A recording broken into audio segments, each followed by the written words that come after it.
bought this off Facebook Market. One of my best buys so far. I think I paid $110 for it. It was new in a box, but when the gentleman pulled it out of the box, it looked like it had been used already.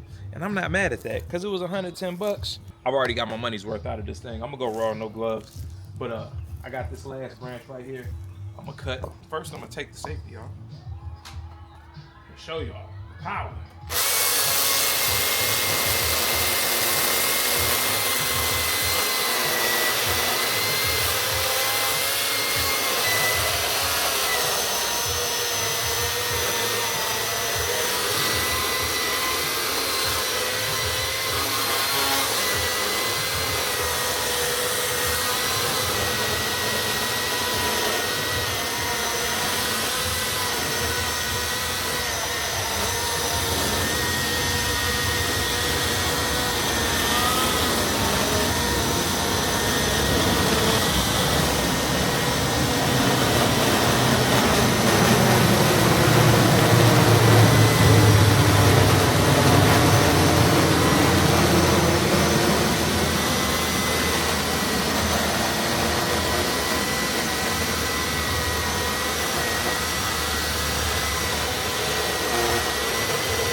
Now, I'm not saying in any way that this is as good as a gas chainsaw, but on a full battery, I think this is a very, very competitive tool and definitely worth buying if you can get a good deal on it.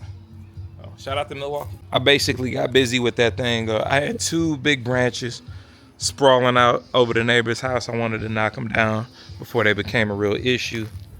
And I mean, these are the size branches that we've been dealing with, and then some smaller, but you see even that. Again, my gas chainsaw probably gets through it a little faster, but I'm not mad at it at all.